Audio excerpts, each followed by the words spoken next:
Buletin Didik 16 September bersama saya Tarushdin Muhammad Nazri. Assalamualaikum dan salam sejahtera. Perdana Menteri Datuk Seri Ismail Sabri Yaakob menyeru seluruh rakyat dari Semenanjung, Sabah dan Sarawak memperkukuh semangat perpaduan sebagai satu keluarga yang berjaya dan dihormati sempena sambutan Hari Malaysia hari ini. Menerusi hantaran di Facebook rasminya, beliau berkata biarpun terpisah oleh Laut Cina Selatan, penyatuan bersama Sabah dan Sarawak telah membina sebuah negara bangsa yang berjaya dan berdaulat serta keluarga Malaysia yang tinggal dalam semangat harmonik. Ujarnya Malaysia yang terbentuk pada 16 September 1963 masih utuh sebagai sebuah negara yang aman, merdeka dan berdaulat di bawah naungan Yang di-Pertuan Agong sebagai payung perpaduan negara. Beliau turut menyeru setiap rakyat mewarnai keluarga Malaysia dengan warna-warni penyatuan, penghormatan dan rasa bangga untuk Ibu Pertiwi.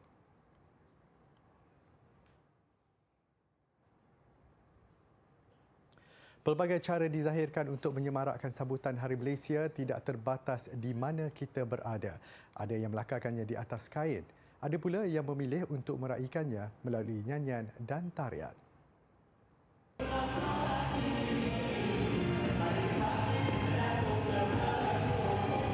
Pusat Pemberian Vaksin PPV Mega Mid Valley South Key Johor Bahru menyambut kehadiran orang ramai dengan persembahan nyanyian dan tarian. 20 sukarelawan yang mengenakan pakaian Melayu serba lengkap mempersembahkan tarian Japin dan tarian Malaysia.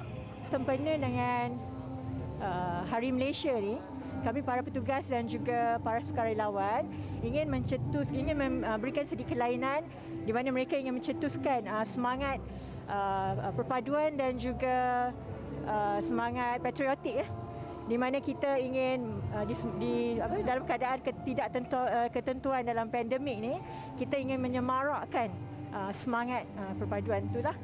Kelainan ini nyata dapat menghiburkan dan mengurangkan rasa gementar dalam kalangan penerima, terutamanya mereka yang kali pertama divaksin. Bolehlah kurang sikit nervous sikit hari ni sebab tengok tarian tadi, lepas tu tengok dia orang pakai baju bertemakan Malaysia macam ni kan, pakai baju kurung, macam-macam baju ada. Kelainan ke tuan? Ada kelainan sikit lah. Perasaan hati takut juga sikit lah. Tak pernah kan. Baru pertama, tak ada stres lah. Okey juga. Dengar lagu, muzik, ada orang takut pun tak okey lah.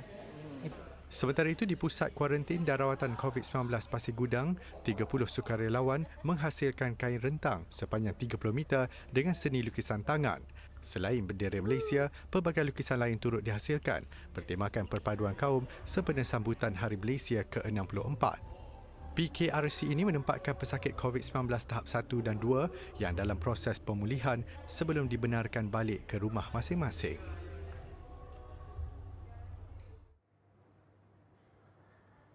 Seterusnya, penduduk kampung Teluk Kepayang di Bota Perak menyambut Hari Malaysia dengan kibaran jalur gemilang sepanjang 150 meter merentangi Sungai Perak. Wartawan Syafiqah Damanhuri ada laporannya. Usaha dilakukan bagi mencari kelainan dalam memupuk semangat kerjasama dalam kalangan penduduk kampung Teluk Kepayang. Mereka mengumpulkan hampir RM3,000 bagi membeli 100 helai bendera dan tali. Persiapan dilakukan selama 2 minggu sebelum usaha itu menjadi realiti. Kalau ikutkan seluruhnya tu terlibatnya dalam 40 orang lebih kurang. Daripada kaum-kaum ibu ni yang jahit bendera kan. Lepas tu ramailah yang pemuda-pemuda kat sini apa semua kan. Lebih kurang. Maksudnya bukan pemuda je, maknanya wanita pun ada. Ada terlibat. Maknanya seluruh komuniti kampung ni depa support lah kan. Ini pun salah satu juga lah kami punya matlamat awal juga.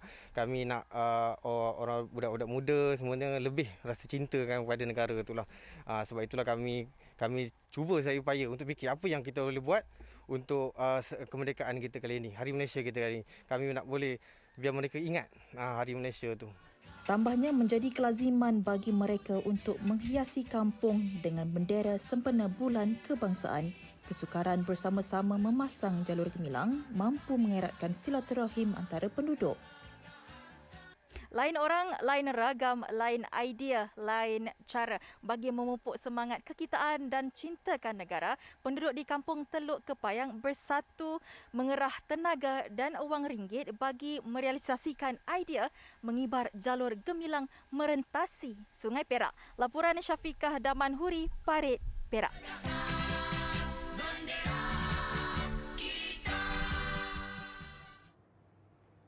Di Dungun Terengganu, 100 jalur gemilang diagihkan kepada penghantar makanan dan pengusaha bas sekolah sempena Hari Malaysia hari ini. Program anjuran Yayasan Dakwah Islamiah Malaysia Yadim itu diteruskan buat hari kedua selepas daerah Kemaman semalam. Pengarah Yadim Terengganu, Nasrul Hadi Saidin berkata, pihaknya turut menyampaikan sumbangan berupa baucer minyak petrol kepada semua penghantar makanan dan pengusaha bas sekolah di daerah itu. Turut diagihkan sumbangan berupa makanan dan barangan keperluan. Penyerahan jalur gemilang secara pandu lalu itu bertujuan menanam semangat jati diri dan cintakan negara selain tanda solidariti kepada petugas barisan hadapan yang bertungkus lumus menangani COVID-19. Pihaknya berharap sumbangan yang diberikan dapat meringankan sedikit beban pengusaha bas sekolah dan penghantar makanan yang terjejas pendapatan sepanjang pandemik melanda.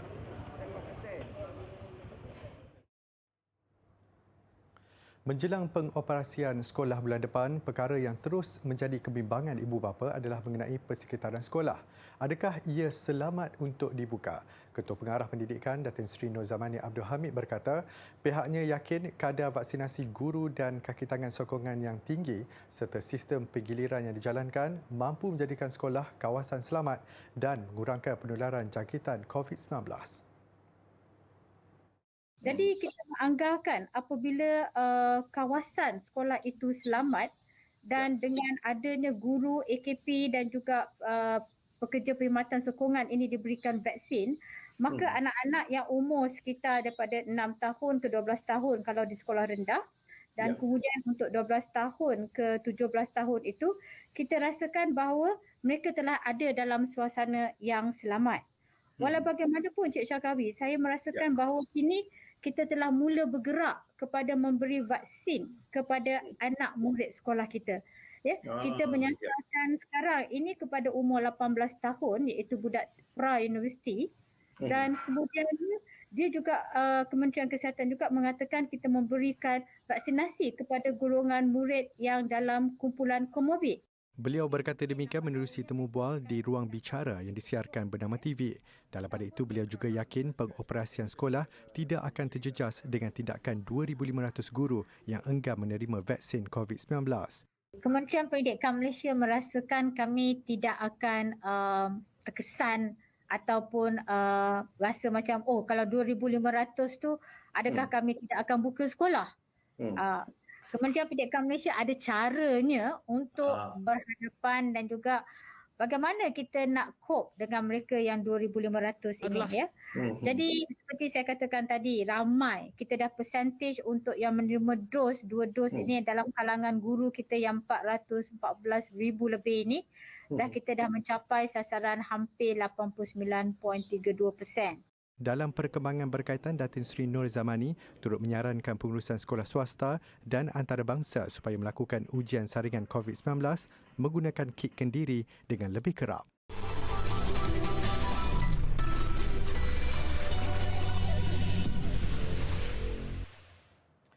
Bertemu kembali. Keputusan mewajibkan semua pelancong yang bercuti ke Langkawi menjalani ujian pengesanan COVID-19 adalah demi menjayakan projek rintis gelembung pelancongan domestik. Menteri Pelancongan Seni dan Budaya Datuk Seri Nancy Shukri berkata, meskipun diumumkan pada saat akhir, ia adalah pendekatan yang dilihat perlu demi keselamatan pelancong dan penduduk di Langkawi. Memang agak keliru rakyat mengatakan kenapa baru esok buka hari ini baru nak umum. Tetapi bagi kami lah, walaupun ianya satu kekeliruan bagi rakyat, tetapi kami menyambutnya dengan baik kerana itu satu kekeliruan dan juga intention yang positif untuk rakyat. Mungkin ianya agak menyukarkan, namun dari segi SOP kalau nak tahu, saya rasa MKN sudah post dia punya SOP tu. Jadi Langkawi adalah tempat yang sesuai untuk kita jadikan projek rintis dan ini akan menjadi benchmark lah. Kejayaan projek ini tambahnya akan dijadikan kayu ukur bagi pembukaan destinasi pelancongan lain di negara ini secara berperingkat. Bagi pelancong yang tiba hari ini, pemeriksaan dijadualkan di lokasi-lokasi pelepasan seperti Jeti Kuala Perlis dan lapangan terbang. Dan dilangkaui individu dengan gejala COVID-19 juga akan diberi rawatan segera.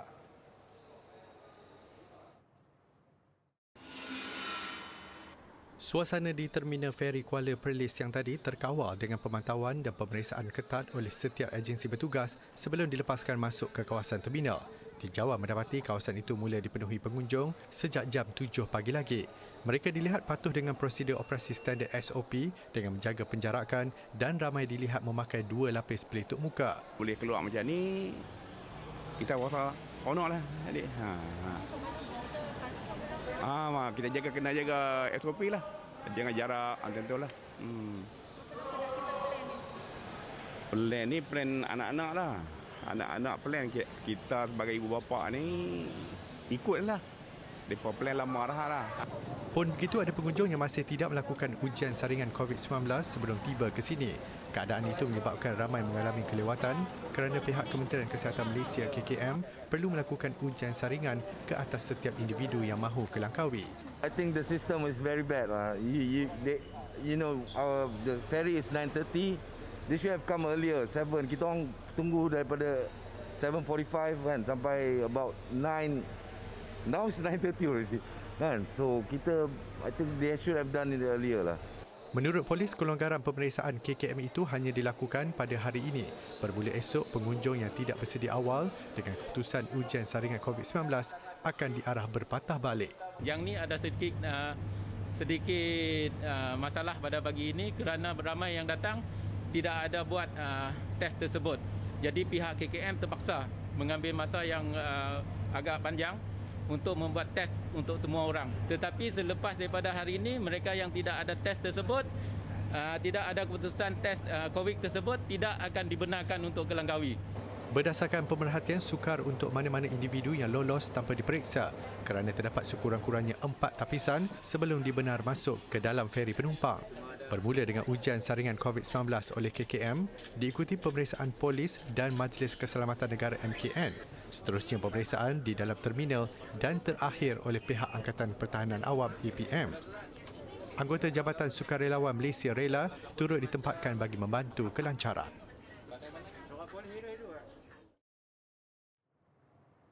Ramai yang menganggap kerjaya sebagai penyampai berita satu kerjaya glamour.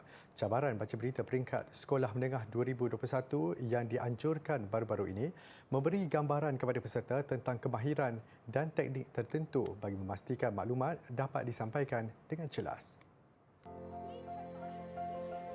Pandemik COVID-19 yang menyebabkan pelbagai kekangan menuntut warga pendidik untuk lebih kreatif membangkitkan keseronokan dalam pembelajaran termasuk kegiatan kokurikulum. Justru Sekolah Menengah Kebangsaan SMK Putrajaya Presin 11-1 dan SMK Kubang Kerian buat julung kalinya menganjurkan pertandingan ini yang dibuka secara rasmi pada 15 Julai lepas dan berakhir minggu lalu. Pihak kami telah mendapat lebih daripada 400 rakaman video baca berita daripada para peserta. Menyentuh tentang objektif ataupun matlamat pertandingan ini, yang pertama adalah untuk memupuk minat dan kemenjadian pelajar-pelajar dalam pelbagai aspek co-curriculum, termasuklah kemampuan mereka dalam berkomunikasi dengan penuh yakin di hadapan khalayak. Pertandingan ini juga sedikit sebanyak memberi pendedahan kepada peserta tentang dunia kewartawanan dan cabarannya apabila peserta sendiri yang memilih isu menghasilkan skrip berita, menyampaikan dan menyunting video masing-masing yang berdurasi 2 minit. Secara tidak langsung, ia mendidik peserta supaya berhati-hati dengan berita palsu yang mampu merosakkan perpaduan dalam kalangan rakyat. Cabaran membaca berita peringkat Sekolah Menengah 2021 dianjurkan dalam 2 edisi iaitu Bahasa Melayu dan Bahasa Inggeris.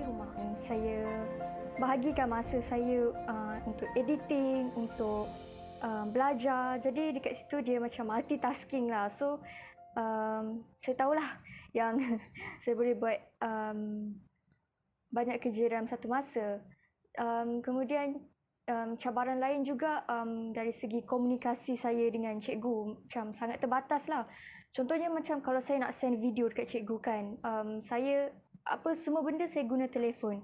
Jadi bila saya guna telefon tu, dia macam kena tengok space macam mana kan, lepas ke tak lepas. So agak mencabarlah bagi saya. Saya kena tunggulah. Macam cabaran yang paling utama yang saya hadapi waktu pertandingan ni adalah editing.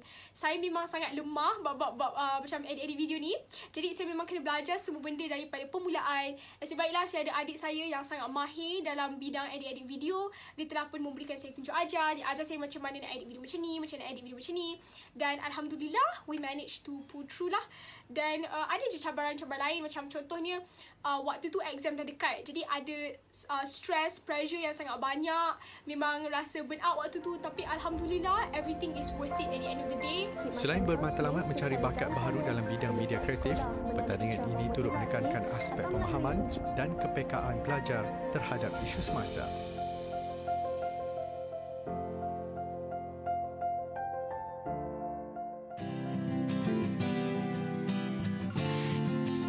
Antanom Ontoros Endoy merupakan pahlawan murut terkenal ketika menentang syarikat Borneo Utara British SBUB yang menindas kaum murut. Beliau terkorban bersama pengikutnya ketika peristiwa kebangkitan rundum. Datuk Mat Saleh pula adalah pejuang Sabah yang memberi tentangan hebat kepada penjajahan Inggeris di negeri itu. Beliau turut menyerang kubu dan pasukan tentera SBUB sebelum meninggal dunia pada 31 Januari 1900. Manakala Tun Datu Mustafa Harun merupakan Yang di-Pertua Sabah yang pertama. Yayasan Sabah dan Pertubuhan Islam Seluruh Sabah USIA ditubuhkan di bawah kepimpinannya bagi menguruskan soal kebajikan, ekonomi dan agama. Beliau juga digelar Bapa Kemerdekaan Sabah yang menyokong gagasan Malaysia sepenuhnya.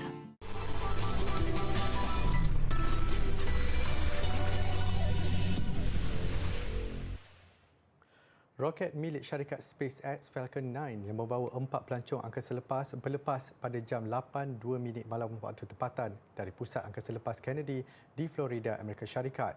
Misi mengelilingi bumi selama 3 hari itu adalah yang pertama melibatkan semua kru yang terdiri daripada orang awam.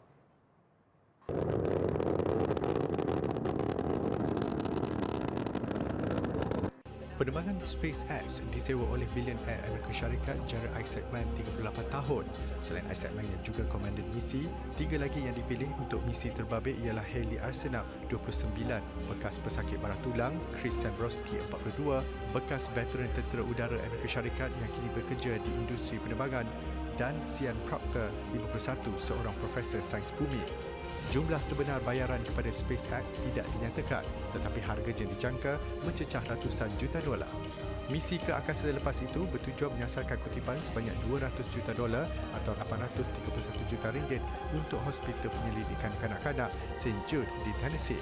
It's just incredible what the mission in mind is to help people and not just nobody's going up there to show off. It's actually for a purpose, a wise purpose, and that is to improve people's health, and the money raised also contributes to helping people's health be restored and the cure of cancer, etc. I'm a cancer survivor, and so it's an amazing thing to be able to explore and find new cures for illnesses. Kira-kira 12 minit selepas berlepas, kapsul Dragon berpisah dari roket terbabit dan mengelilingi orbit bumi. Selepas 3 hari, ia dijangka mendarat di laut di luar pantai Florida. BTS menjadi artis pertama dalam industri pop Korea Selatan yang dilantik sebagai duta khas Presiden. Secara rasmi, BTS yang juga diiktiraf sebagai kuasa besar muzik dunia, kini pemegang peranan sebagai duta khas Presiden Korea Selatan untuk budaya dan generasi masa depan. Mereka hadir di Blue House Seoul untuk menerima pelantikan rasmi daripada Presiden Moon Jae. Pada majlis itu, setiap seorang daripada mereka dianugerahkan sijil pelantikan dan pasport diplomatik sebelum bergambar bersama. Tugas diplomatik pertama BTS adalah mengiringi Presiden Korea Selatan ke Perhimpunan Agung Pertubuhan Bangsa-Bangsa Bersatu PBB di New York bermula minggu ini. Pada sesi itu nanti mereka dijadual memberi ucapan pada sidang matlamat pembangunan mampan PBB. Presiden Moon Jae dilaporkan berkata kehadiran BTS ke Perhimpunan Agung tahunan itu diminta sendiri oleh pihak PBB. Beliau pula mahu BTS mewakili Korea Selatan menyebarkan harapan dan semangat dengan golongan muda di seluruh dunia.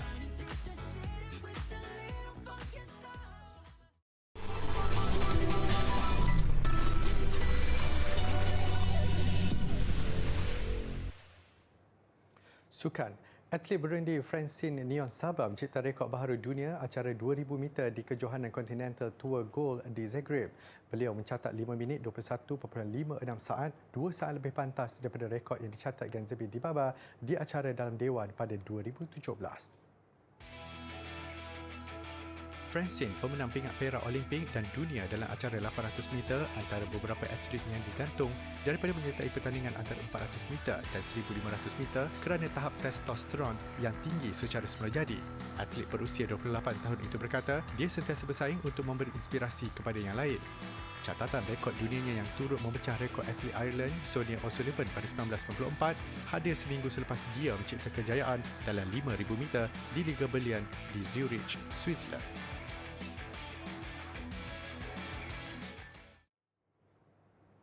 Seperti aksi 4 perlawanan pertama semalam, aksi pembukaan 4 lagi kumpulan Liga Juara-Juara Eropah juga penuh dengan kejutan dan elemen dramatik. Antaranya kebangkitan Liverpool yang sekali lagi mengecewakan AC Milan. Kejutan pertama terarah kepada aksi gegasi Perancis Paris Saint-Germain yang sekadar seri 1-1 ketika berdepan klub Brugge dari Belgium. Naib juara musim lalu Manchester City pula tidak berdepan masalah apabila menang besar 6-3 ke atas RB Leipzig. Ia turut menyaksikan Jack Grealish meraih gol pertamanya di pentas Eropah ketika menjaringkan gol keempat The City pada minit ke-56. Liverpool mengungguli Charlton selepas muncul pasukan tunggal mencetak kemenangan tipis 3-2 ke atas AC Milan dalam saingan kumpulan B. Tempat kedua dan ketiga masing-masing di sana Atletico Madrid dan Porto selepas mereka seri tanpa jaringan di Metropolitano Madrid. Lagi jaringan besar terhasil apabila Ajax membelasah Sporting Lisbon 5-1 dengan Sebastian Haller muncul wira skuad The Lancers selepas cemerlang meledak 4 gol. Borussia Dortmund mengesahkan posisi kedua kumpulan C susulan kejayaan mereka menewaskan Besiktas di tempat lawan. Kejutan paling besar sudah pasti kejayaan Sheriff Tiraspol mengatasi Shakhtar Donetsk dari Ukraine di laman sendiri. Baru kali pertama beraksi di Liga Juara-Juara Eropah, pasukan dari Moldova itu menerajui kumpulan D berkelebihan kutipan gol mengatasi Real Madrid yang menang 0-1 di Inter Milan. Selamat Hari Malaysia kepada penonton Didik TV. Terus zahirkan rasa cinta kepada negara. Saya Tarushdie Muhammad Nazri, salam hormat dan jumpa lagi.